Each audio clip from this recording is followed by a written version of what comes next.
Okay, so we have 3 different potential lineups that we might be using as a team in the game. We might be using a 4-4-2, a 3-5-2, or a 4-3-3. So we're going to go through each of those formations and talk about what's expected at each one of the positions, and what your options are. And as I said before, we don't want to overcomplicate it. I mean, if you watch professional soccer on TV, they get the ball and they release it quickly. No one's holding on to the ball. No one's taking a long time to make a decision. And that's because at certain positions, you don't have, like I said, unlimited options. You have, this is what I look for first. If I can't play it there, this is what I look for second. If I can't play it there, this is what I look for third. And you just keep it simple and already have in your head. And so when you get the ball, you look up, that's not on, that's not on, here I go.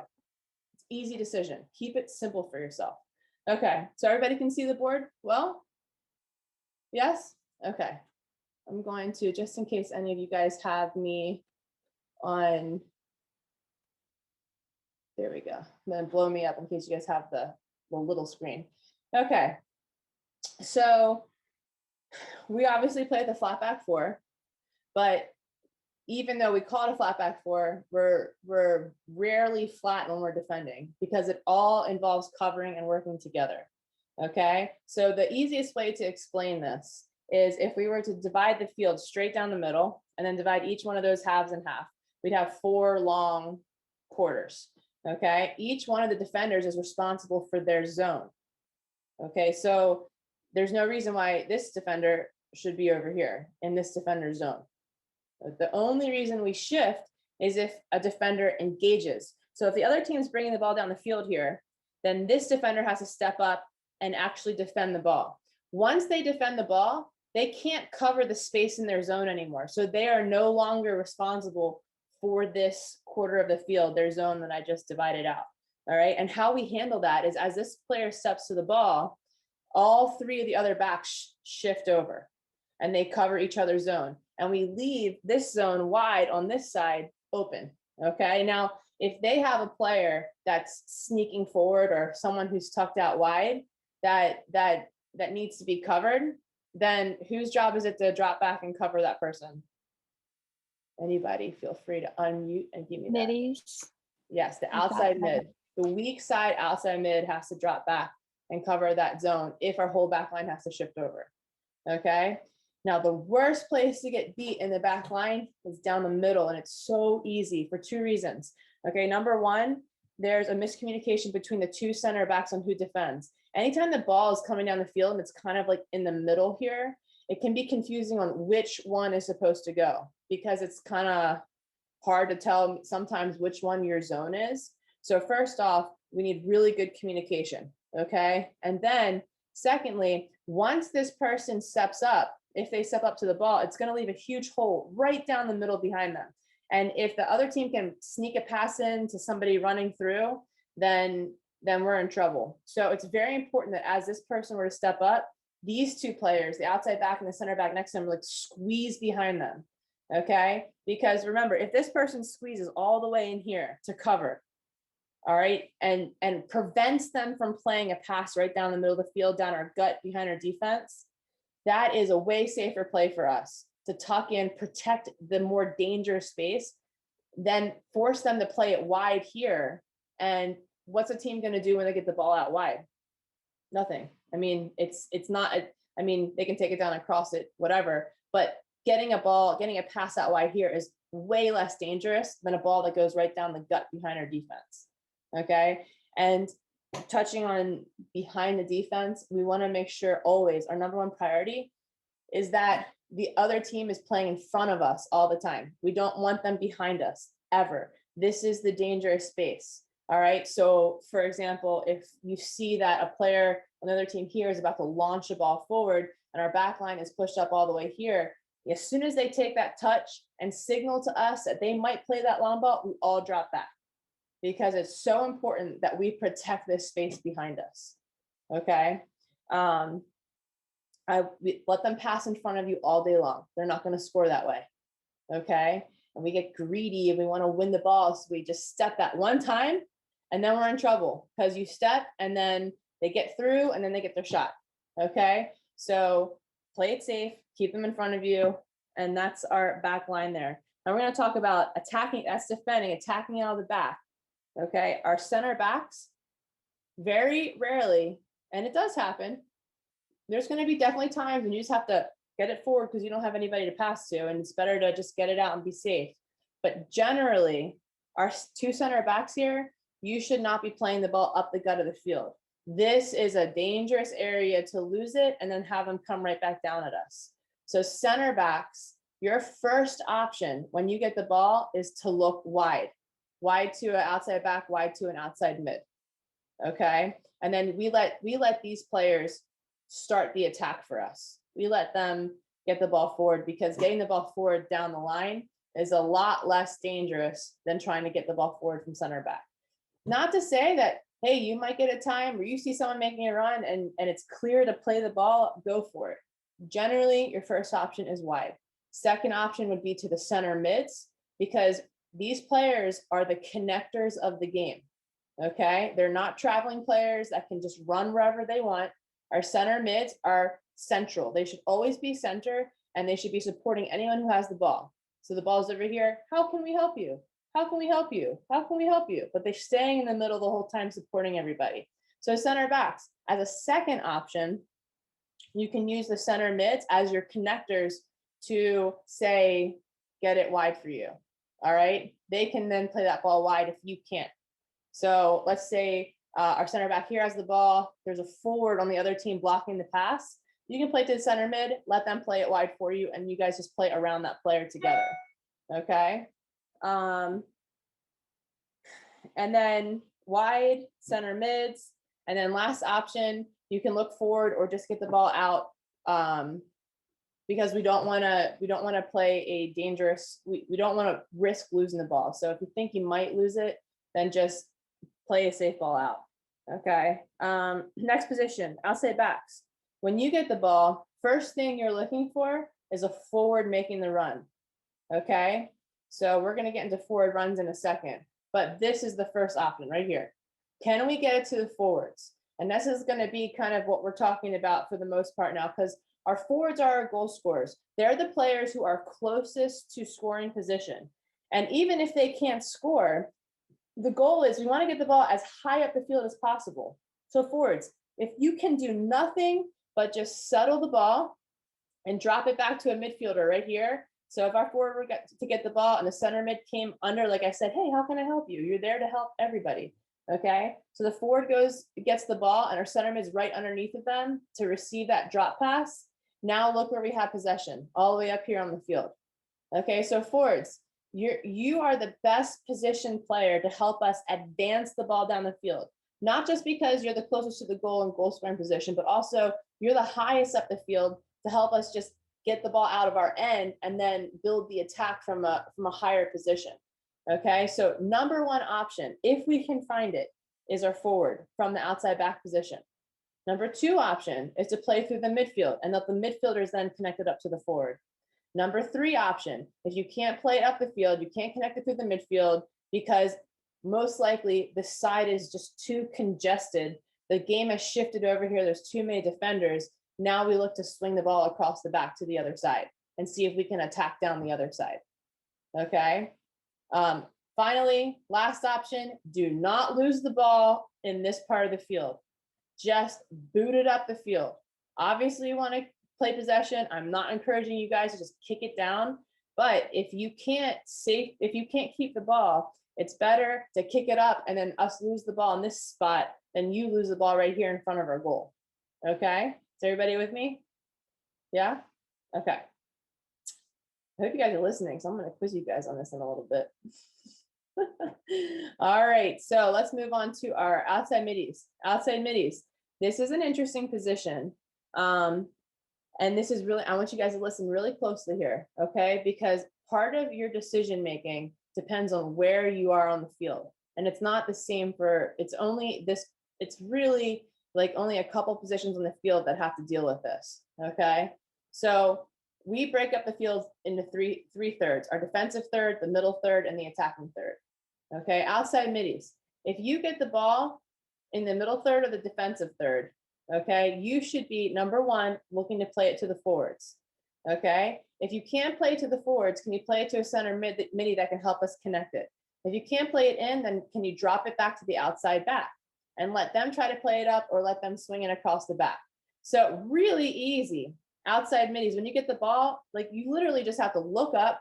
Hopefully you have an idea of what's happening ahead of time, because before the ball gets to you, you're already looking around, you have a sense of where the defenders are. But outside middies, when you get the ball, first thing you look up, forward's not on, outside middies not on, okay, I'm just gonna drop it back. Easy. You can just see, where are the defenders? Covered, covered, just drop it back. Okay, you look up, she's open, now we play it up top. Quick, easy option, okay? So outside middies, first option to the forward, second option to the center mids, third option to the outside back, fourth option, do not lose the ball, okay? Or at least if you think you're gonna lose it, try to get it into a better position down the field, a less dangerous position to lose it than in the middle third or defensive third, okay?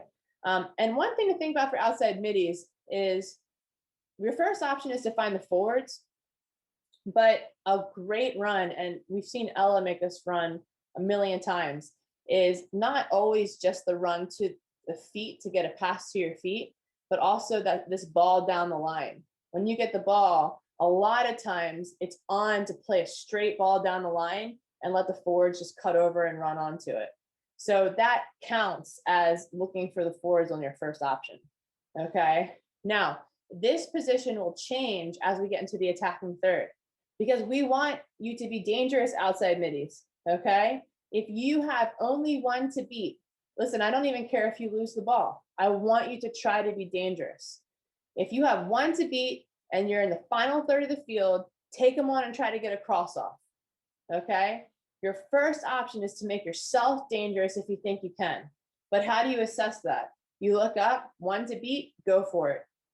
One defender on you with another defender closely behind them, then not the best time to try to go 1v1, because you're not 1v1, you're going to be 1v2. You're going to have two defenders on you.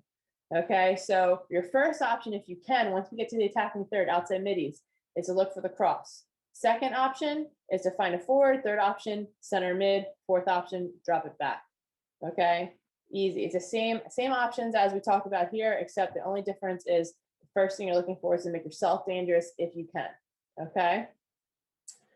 All right, two more positions. Center mids. Like I said, you are the connectors of the game. I totally don't mind every now and then a center mid making one of these runs to get themselves into the attack. You see a little hole, your teammate gets the ball that you think they can slip you through, go for it. Okay, but that is not common. You should not be doing that every time your teammates get the ball. Your job at center mid is to connect the game. That doesn't mean once we get the ball up here, you get a drop pass, you can't shoot. Okay, you can make yourself dangerous, of course, in the attack. All right, but you have to stay in the center and you have to make sure you give good support around the field. The trouble with the center midfield is that, you know, you're usually always playing with 2 or 3 center mids.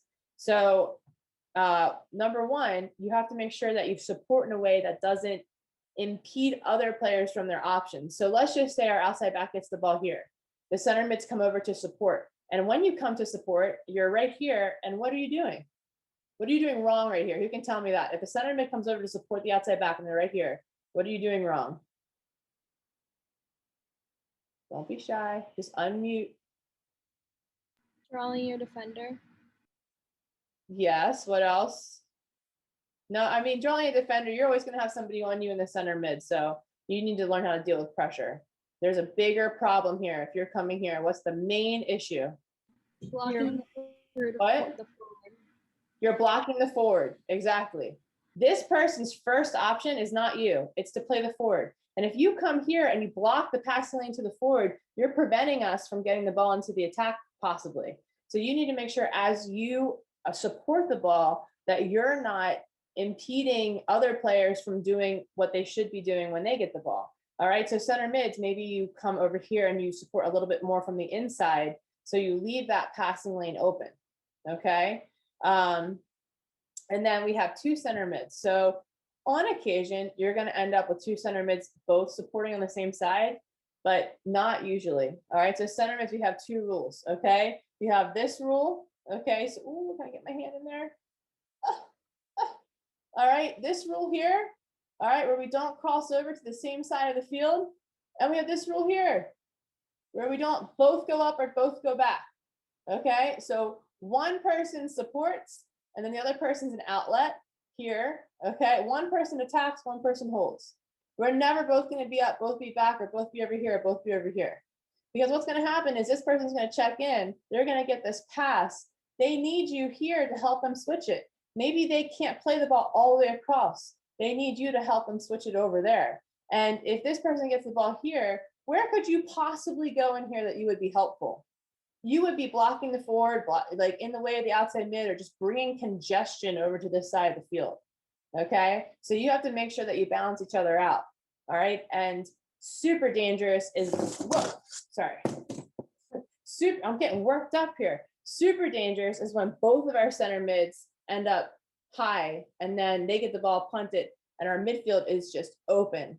That's just terrifying. Okay. So the midfield's open. They've got like 2 or 3 people now just crushing down on our back line, including their forwards. So we have to make sure we're always stacked in the center mid there.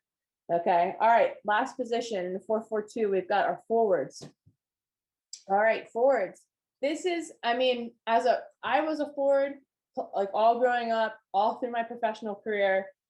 And when I played on the national team, I always played forward. And forward, I love a 4-4-2. Love it. Like I can do a 3-5-2 as well. But a 2 front is like for me, the most fun as a forward, because you can be so creative. You can move around, you can make runs off your teammate, you can work together. But when you're in like a 3 front, it becomes very like you're on the left, you're in the middle, you're on the right. Like everybody has their spot. But in a 2 front, you can mix it up. Okay. But it really, really requires those 2 players to be on the same page. I could probably count on, I wouldn't even need a whole hand of fingers to count the number of forwards I have played with that I could like really connect with up top, where we knew what runs we were making, we were both on the same page. And when you do that, it's a beautiful thing. And you can get yourself really open and you can give yourself a great advantage by working together. All right. The problem is that most forwards, they don't really work together that well. And they're not thinking the same thing. And so let's think about this. If you're a forward, let's get on the same page with what runs we're going to make. Okay, first off, we're not going to have one forward over here and one forward over here ever. You guys should both be together.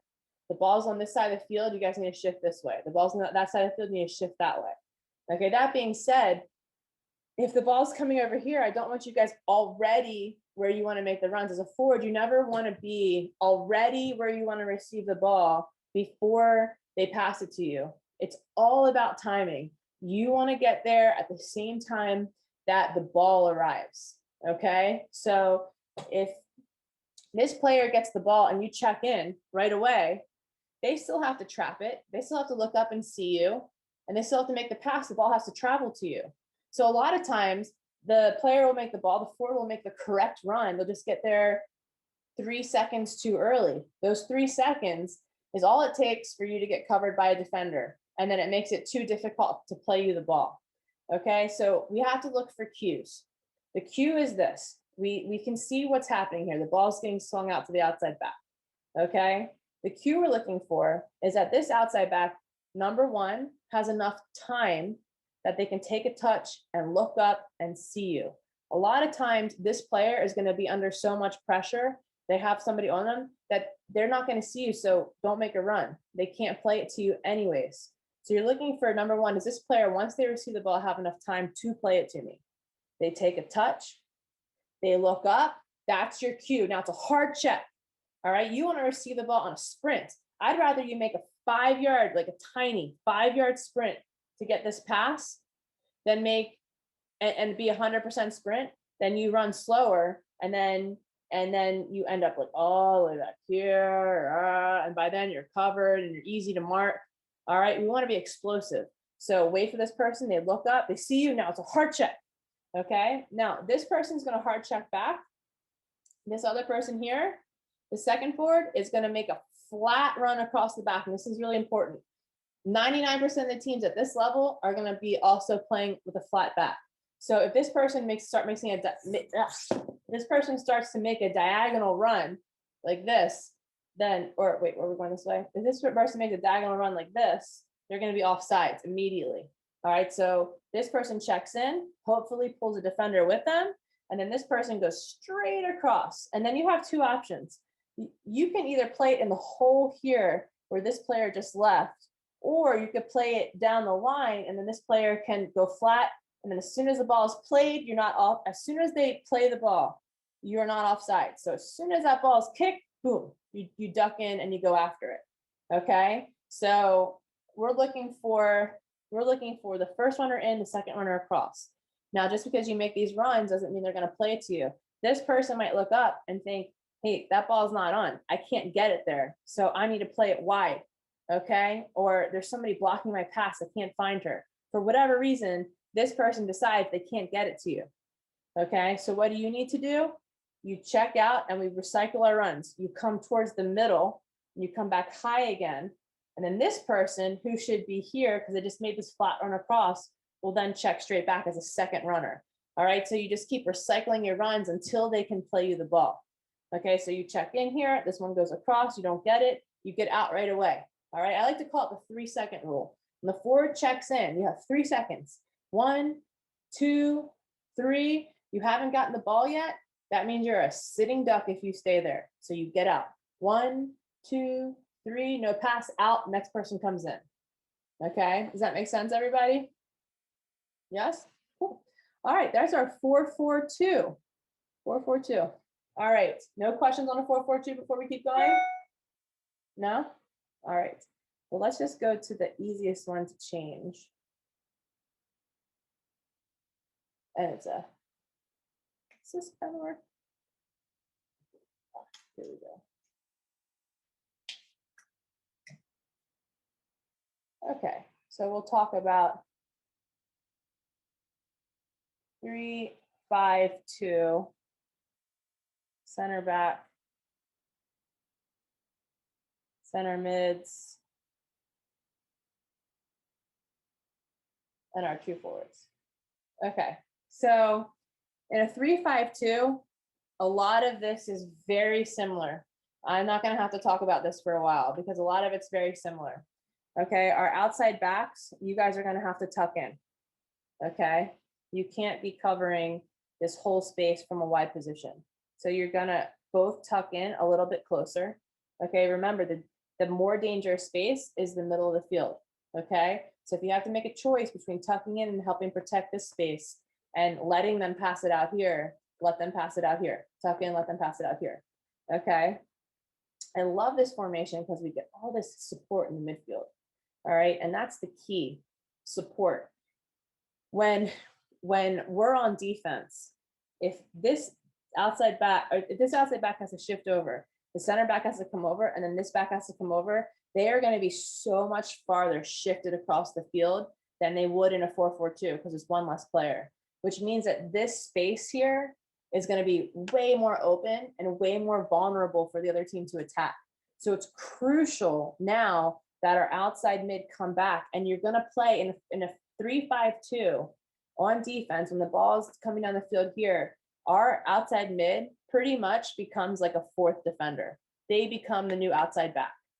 Okay, this person is outside back, center back. This person becomes like a center back, and then they become our outside back over here. Okay, and hopefully we have enough momentum in the game and enough possession that we're not asking this player to come back every single time. They can actually play their position out wide and get forward. All right, but as you know, it really depends on how much pressure the other team's putting on us. If we're generating a lot of the attack and we're up here, our outside middies are going to get a lot of attacking action. But if they're coming down our throats, our outside middies are going to be dropping back a ton to help us on defense. Center mids, defensively, and I didn't mention this is of course true for a 4-4-2. Defensively, you have to match up. Okay, there's nothing. I think this is probably one of my biggest pet peeves in soccer. There's nothing that grinds my grits more than when a center mid is defending someone who is not a center midfielder. All right, there is no reason why you should have to defend an outside mid or you should be stepping anywhere out of the middle. These players in here are dangerous. And if you step out and leave your player open, she gets the ball and dribbles down and shoots it, we're in big trouble. Okay, we cannot let them have free range in here. Everybody has to take responsibility for their area of the field. All right. And I'm not saying you can't slide out to defend someone else in the case of an emergency, like a 911 situation. Okay. But you should mostly be in the middle. And if it's like 10, 8, and 7, those are their center midfielders, you three have to make sure 10, 8, and 7 are always covered, always. Okay. And I know you guys have heard me say this many times before, but when a goal is scored on us, it is always somebody's fault. Okay. You weren't on your man. All right. We are a team. We win together, we lose together. Okay. But we would be just being dishonest with ourselves if they scored and we were just like, oh, it was all of our faults. We should have all done it. We should have all done better in that play. And of course, our plays like where multiple people are out of position, you know, but if number 7 is your person and they score, it's your fault. Okay. So we have to take responsibility when they get into these dangerous positions that we are covering our people. Okay. And that we're tough on it, because a lot of that is like the cross comes in and it's you against your person. And it's just going to be who is tougher in that moment. And you've got to be that person. You've got to beat them to that ball. Okay. So really that's the main difference, is just that we need more support from our outside midfielders. And of course that is going to mean that we need a lot of communication between our outside back and our outside midfielder. Okay. I have seen, and I've said this to you guys before, I've seen off the top of my head 1 goal in my entire career as a player and a coach that I was just like, that was incredible. I'm sure maybe I've seen more than 1, but I just really can't think of it. I was coaching 5 or 6 years ago. This guy got the ball at midfield, like 5 yards in front of midfield, all the way wide. And somehow, in a stroke of like Herculean power from a middle school boy, he hit the upper 90, the far upper 90 from the sideline. And I was like, no one could see that coming from that spot on the field. But every single other goal I've ever seen scored, which is like thousands of goals, are because of lack of organization, lack of communication. Somebody's out of position. Somebody lost their man. All right. So we don't want to get beat because these 2 players aren't talking to each other. She thought she had the girl and she thought she had the girl. And now the girl's open and scores. No, you have to, even if you think that you're on the same page, you just say it. Like Abby could be standing right next to 10. And I would still be like, hey, Abby, you got 10? And she'd be like, yeah, I got her. All right. And you know what else that does? It lets Abby know that I see her. I see you, Ab. Like, I know you have 10, but just so you know, I know you have 10 too. Right. And so if they score, Abby knows, oh, Allie knew that I was on 10 because she said something to me. Right. So it helps hold us accountable on the field. Okay. All right. Any questions about 3-5-2? All right. 4-3-3. I'm going to be really honest with you guys. I mean, yeah, 4-3-3. I am not a huge fan of this formation. I think it's good when it's the best formation for the team to play. As a player, it's not my favorite. I don't actually mind playing this as a center midfielder because the center mids get a lot of movement. But as a forward, this wasn't my favorite. And I'll tell you why we would have to end up playing this formation. Okay, for 2 reasons. If we can't get the midfield under control with 2 people, and we don't feel strong enough with 3 backs. Like if they have a really strong attack and we need 4 defenders, then we would probably go to this 4-3-3, so we could get the extra help in the midfield. The other option, which is probably my all-time least favorite, is to play a 4-5-1. We would drop both these players back into the midfield, and we'd have 4 defenders, 5 midfielders, and 1 forward. And this is just like a super defensive formation. I've only ever played it in games when like we're really struggling and we just need a ton of help back because we just cannot hang with the other team. And you'll see even in professional soccer, if a team is super outmatched, like they know going into the game that the team they're playing is significantly better than them, they will start in a formation like this because it's just safer. Okay. I mean, a formation where you have the two outside mids, a 4-5-1. All right. So it's possible that we're going to play that. I don't really need to talk about it because it's so similar to this other stuff that we've been talking about already that I don't think we need a second explanation on it. So I'll just go right into 4-3-3. The reason we play 4-3-3 is if we need to have 4 in the back, they have 3 center mids, and then but we still want to keep a strong attack. And a lot of times you move into this formation when the other team is also playing a 4-3-3. When you're playing a 4-3-3 and they play 4-3-3, the game is evenly matched all over the field. So if the two teams are even with each other, and the game is kind of back and forth, then this is a good formation to switch into. But it's my hope that in the last formation we talked about, a 3-5-2, we could handle it with our 3 defenders, and then we would have the advantage because we would have if we were playing against a team like this and we had a 3-5-2, then we would have all this space wide here and all this space wide here for outside mids, and we could just crush them on the outside midfield. All right, so I would like to try to stay in a 3-5-2 if possible, but this is a very possible formation. All right, so let's go over it so we understand.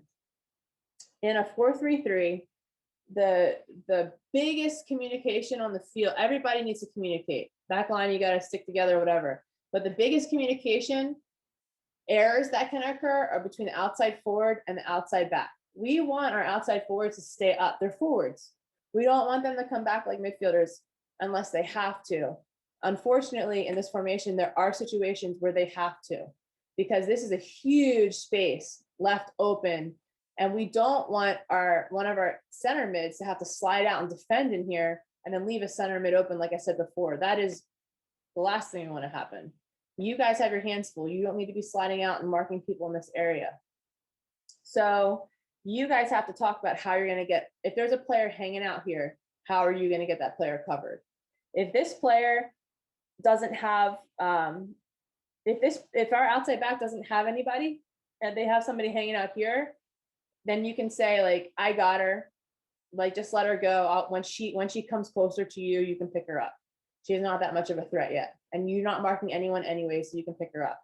But there are going to be times when there's a forward from the other team over here, and you can't watch this forward and watch this person coming down the field at the same time.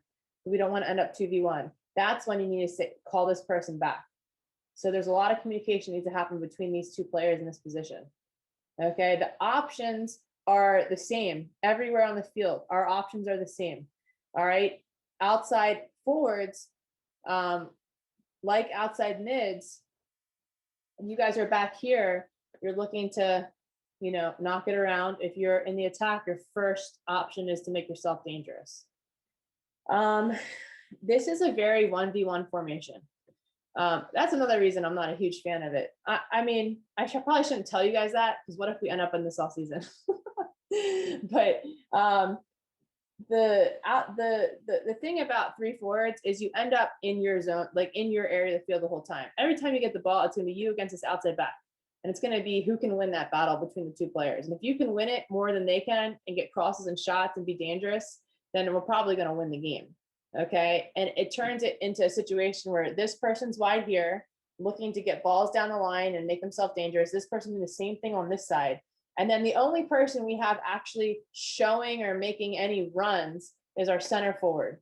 And they call that like that post player. They just post up high and we try to find them, or our outlet to get forward. So let's say our center back gets, our outside back gets the ball. Now it's not the same runs as a 2 front. Okay. This person is staying wide, giving us wide help. And it's this person that's always going to show defeat here, show defeat here. These players typically stay high and look to get a ball down the line to their feet or through that they can run onto to the corner. Our center forward is responsible for giving the option to check in, play it to her. And what we're looking for you to do, center forward, 99% of the time, you are not going to be able to do anything but drop the ball back. And that is awesome. That's what we want you to do. So let's say our center forward checks in here.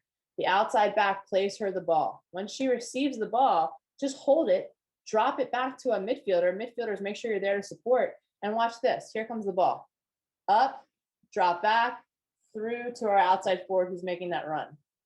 Okay? Because our outside player, you stay high and we're trying to find you. We're trying to find you on that ball. Okay? But in order to make this happen, everyone has to stay in their positions. No matter what formation we're playing, a huge issue is that people get impatient when they don't get the ball. And then you feel like you have to start like moving around and doing all this crazy stuff to just make yourself relevant in the game. And that's not good. We don't want you all over the place trying to make yourself relevant in the game. You have a role to fill on the field. If this person gets impatient and checks in here, now this person's not going to be able to make their run. So let's just say that happens. You get the ball, you check in, you give it to our center mid, and now she's got somebody on her back, so she has to face this way, but you're like right next to her. Who's she going to play it to? Now there's nobody outside to play it to, right? You have to stay wide. Let this person make that run, drop it back so that we have you to pass it to, okay? That's all over the field. We have to all know what our role is. We have to all know what the person on the ball's options are, okay? And that's going to help us to help each other on the field. And it's not just going to be to help each other in that one play. It's also going to be to help each other in the next play, okay? Because let's say this person gets the ball, okay? You're getting wide here to help out. You see that she's playing it into our center forward, okay? You know that our center forward is trying to drop it back already. You know she's probably not trying to turn and play it to you. So you stay wide, you're patient, all right? And then this player drops it back, and now you're off to the races, making this run down the line. And the only reason all of that was able to happen was because we know her first option is to find a forward.